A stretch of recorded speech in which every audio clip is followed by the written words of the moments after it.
Hey folks, and welcome back to Glenn and Adrian's Rock Talk. That's Adrian. And that's Glenn.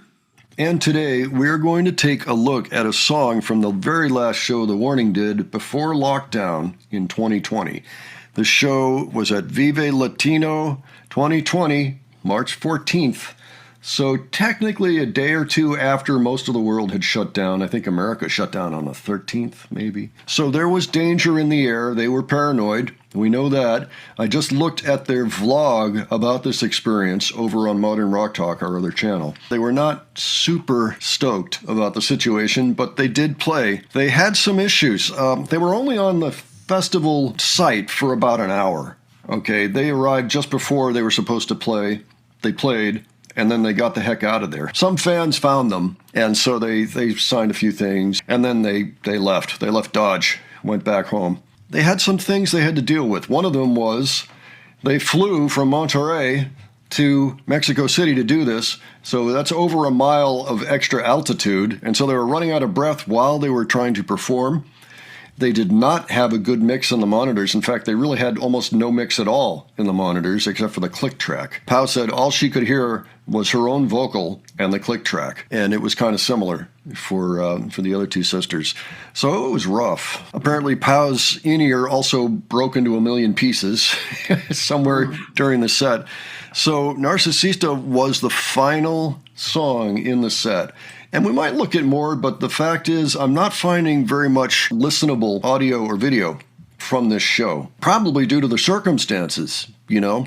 But Rudy got this on his iPhone, so we will get to see that. We won't maybe hear it as well as we would like to, but we're just going to take in the experience. Maybe we'll go back if we can find another clip that if we can at least hear a little bit, you know, because the others that I've seen, you can't hear anything. You know, we might watch a little bit of clips here and there just to take note of things that they mentioned in that vlog. Danny said she did a high kick right after there's no escape in Hunter, and that after that her back hurt her. So, and there are holes in the floor too, you'll notice. They put down these panels, these square panels to perform on top of, but at the corner of each one there's like a cutout, and so Allie got her foot caught a few times in the holes on the stage. Also, she had to stay plugged in because the Wi-Fi just wasn't working very well for her bass, you know, radio controlled. Little things like that. But let's go ahead and check this out. Adrian, do you have any thoughts ahead before we look at this? Well, I'm just looking forward to seeing it. The last song before the COVID quarantine. Look forward to hearing it. I hope the sound quality is okay. From what I can tell, we can probably hear the song, but it's not going to be ideal. But let's take a look, and we will discuss afterwards.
Wow, what a situation. Yeah, it was almost like I thought there was a POW cam since the drums are so prominent. But the camera moves around, and you can hear some other things better as the camera moves around. That's right. Just that the cameraman was on the stage walking around, and you hear POW's drums better just because of the location. Speakers are pointing outwards, so there's very little bleed of the other instruments. Or that's what it looks like anyway. Yeah, that's Rudy going around. So, of course, he's got full access to the entire stage. He's one of the few people that can get away with doing that, you know. And, yeah, I mean, he got some great footage nonetheless. But true, I mean, when he was closer to Danny, you could hear Danny better. And, you know, out back behind Pow, could hear Pow better. As soon as he got in front of Ali's amp, you could hear the bass, you know. Same thing. I loved Ali's snarl right at the end of the song. Yeah, she does that thing, you know. Narcisista. Yeah. So, yeah, it was pretty cool. But you could tell that it was kind of a tense situation as well. You know?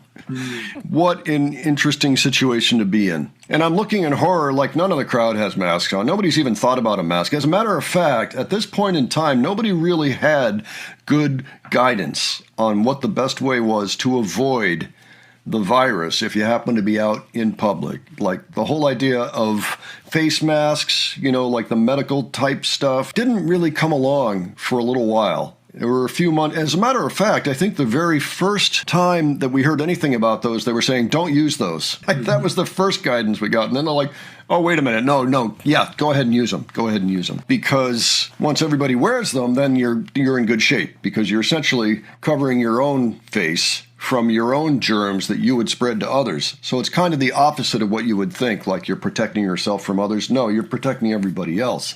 And it only works pretty well if everybody does it. That was kind of the idea. But yeah, at that point, we didn't know that, you know, so interesting to see that situation. Glad that there was nothing bad that came out of it. Nobody got sick on the crew or the band or anything, so that was good. And there was tons of energy there. I mean, people were excited. Now, they said in the vlog as well that Pow went out a few minutes after they finished because she wanted to ask that they pick up all the remaining little pieces of her in-ear so they can try to put it back together. Mm-hmm. And she got out there and she said there were like 20 people left in the audience. Like the whole audience had been there just for them. And can you imagine? You know, and they went on at 2:45 in the afternoon, which for a festival, that's pretty early. That's a testament to just how popular they already were at that point in time, 5.5 years ago now. Yeah, I mean, I was amazed to see the huge crowd, and I didn't think that after they played, the place would kind of clear out. Yeah, it really did. And it sounds to me like many of them went and tried to find the band, you know, after that. So anyway, all went without incident. But yeah, at the end, I think they were having trouble breathing a little bit. You couldn't really see it in their performance, but they just said in the vlog, oh yeah, we were like, what's going on? It's only a half-hour set. There's a piece of history for you. Okay, folks. Why don't you let us know what you thought of this? Were you at that show by any chance? If anybody was, let me know. I'd be really curious to know about that, know about your experience there. Meanwhile, I think most of us have probably heard the song, but if not, I would actually suggest you go and listen to it again in another clip, because any other clip that we have, it's going to be easier to hear the song than this one. It was just the historical factor that made us want to take a look at this, and also people were asking for it after the vlog. I would love to feature more of this show, but I think the audio only gets worse. But if anybody knows of a clip that is even slightly listenable, let us know. Otherwise, we might just at some point do a couple little moments here and there, just for the historic value. But give your thoughts on that, and give your thoughts on this. And if you have other suggestions, let me know.